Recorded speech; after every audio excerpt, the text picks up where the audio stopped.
तो हेलो बच्चों, कैसे हैं आप लोग। आई होप आप सब लोग बहुत बढ़िया होंगे।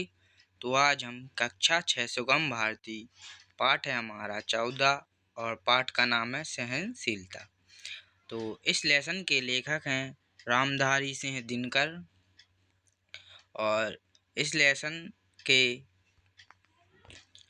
कवि ने महाभारत का प्रसंग लेकर युधिष्ठिर की सहनशीलता का परिचय दिया है इस लेसन में,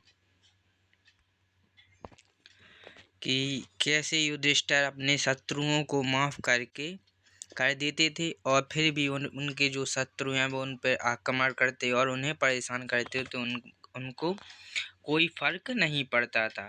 तो इसलिए युधिष्ठिर की सहनशीलता को इस लेसन में बताया गया है। तो इस लेसन के कुछ क्वेश्चन आंसर सॉल्व करेंगे। तो चलिए वीडियो को शुरू करते हैं। तो जैसे पहला है हमारा पहला प्रश्न, सही जोड़े बनाइए। तो जैसे यहाँ पे लिखा है दीप्ति, तो इसका होगा विनय। सहन तो शीलता। नर तो इसका होगा व्याघ्र। और दंत तो इसका होगा हीन। और अगला प्रश्न है हमारा प्रश्न नंबर खा,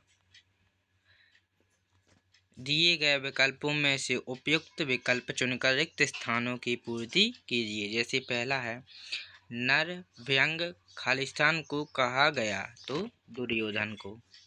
और दूसरा है रामचंद्र सिंधु के किनारे खालिस्तान थक पथ मांगते रहे, तो 3 दिवस। और तीसरा है उठी अधीर धधक पुरुषों की आग राम के खाली स्थान से, तो सर। और अगला है क्षमा सोमती उस भुंजक को किसके पास खालिस्तान हो, तो इसका उत्तर होगा गरल। और अगला प्रश्न है प्रश्न नंबर 2, निम्नलिखित प्रश्नों के उत्तर एक एक वाक्य में दीजिए। जैसे पहला है कौरवों ने कायर किसको समझा, तो इसका उत्तर होगा कौरवों ने पांडवों को कायर समझा। और अगला प्रश्न है क्षमा किसे सौंपती है, तो इसका उत्तर होगा क्षमा उसे सौंपती है जिसके पास दम है, ताकत है, साहस है। और अगला है गा सिंधु से रास्ता किसने मांगा, तो इसका उत्तर होगा सिंधु से रास्ता राम ने मांगा। और अगला है घा, तो इस कविता में सुयोधन संबोधन का प्रयोग किसके लिए किया है गया है, तो इसका उत्तर है इस कविता में सुयोधन का संबोधन दुर्योधन के लिए किया गया है। और अगला है डा किन गुणों को सारा जग पूजता है, तो इसका उत्तर होगा सहनशीलता, क्षमा और दया, तप और त्याग जैसे गुणों को सारा जग पूजता है। अगला है प्रश्न नंबर 3, निम्नलिखित प्रश्नों के उत्तर 3 से 5 वाक्यों में दीजिए। जैसे पहला है नर व्यग्र का प्रयोग कवि ने क्यों किया है, तो इसका उत्तर होगा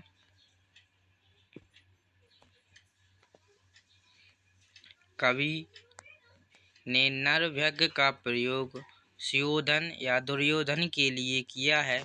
वह आदमी होकर भी जानवर जैसा बर्ताव कर रहा था। उसने मानवता नाम की कोई चीज नहीं थी, इसलिए कवि ने नर व्यंग का प्रयोग किया। और अगला प्रश्न है हमारा प्रश्न नंबर खा, सागर किसके चरणों में आ गिरा और क्यों, तो इसका उत्तर होगा सागर राम के चरणों में आ गिरा क्योंकि वह राम के क्रोध को देखकर डर गया। उसे लगा कि राम अपने बाणों से उसे जलाकर भस्म कर देंगे। और अगला प्रश्न है प्रश्न नंबर का क्षमा सोमती उस भुंजक को जिसके पास गरल हो पंक्ति का भाव स्पष्ट कीजिए, तो इसका उत्तर होगा उपरोक्त पंक्ति का शाब्दिक अर्थ है कि विष वाला सांप अगर उसको नहीं काटता है तो इसका मतलब है कि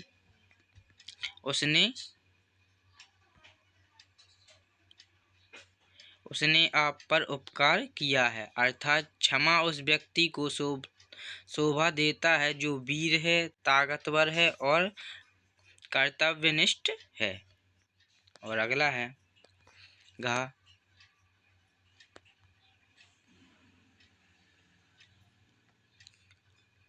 सच पूछो तो सर में ही बसती है दीप्ति। विनय की पंक्ति के माध्यम से कवि क्या कहना चाहता है? तो इसका उत्तर होगा, उपयुक्त पंक्ति के माध्यम से कवि यह कहना चाह रहा है कि बाणों में विनय का तेज भी निहित होता है।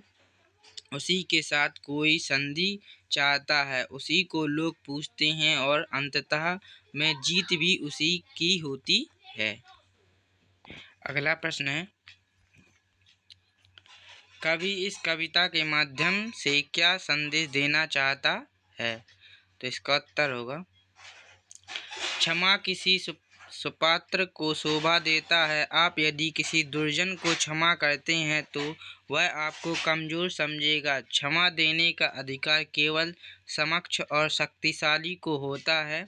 कमजोर क्या किसी को क्षमा करेगा? यानी जो शक्तिशाली होगा और ताकतवर होगा वही क्षमा करेगा। कमजोर लोग थोड़ी ना किसी को क्षमा कर सकते हैं। और अगला है प्रश्न नंबर 4, शुद्ध उच्चारण कीजिए। क्षमा, व्याज्ञ, क्षमाशील, समक्ष, पौरुष, दीप्ति और संपूज्य। और अगला है प्रश्न नंबर 5, शुद्ध वर्तनी पर गोला लगाइए। तो इसमें है, पहला है सहारा, सहारा, सहारा। तो इसमें शुद्ध वर्तनी होगा, तो इसमें सहारा ये सही होगा। और सोमती, सीमिति और इसमें सोमती ये वाला सही होगा। और इसमें वनीत, विनीत और विनीत में इसमें होगा ये विनीत सही। और अगला है दीप्ति, दीप्ति और दीप्ति, तो इसमें दीप्ति ये वाला सही होगा।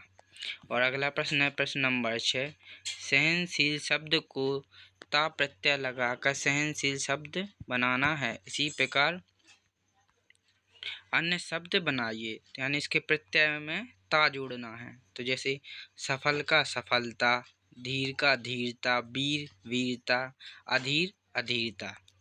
और अगला है प्रश्न नंबर 7, निम्नलिखित शब्दों में से अनुस्वर एवं अनुनासिकता वाले शब्द छांटकर लिखिए। तो अनुस्वर वाले शब्द हैं जैसे भुंजक, दंतहीन, सिंधु, वंदन, संपूज्य, प्रशंसा, तुरंत। और अनुनासिक शब्द हैं जैसे कहाँ, मांगना, बंधा, आँच, आँख, चांद, कलाएं। और अगला है प्रश्न नंबर 8, दिए गए शब्दों के पर्यायवाची शब्द लिखिए। जैसे भुंजक यानी सांप, गरल विष, दर्प मंड को घमंड, पथ रास्ता, सर बाण, नर का पुरुष। अगला है प्रश्न नंबर 9, निम्नलिखित शब्दों में से विलोम शब्दों की जोड़ी बनाएं। जैसे सरल का कठिन, दयालु दुष्ट, चरण शीश और दास्ता आजादी।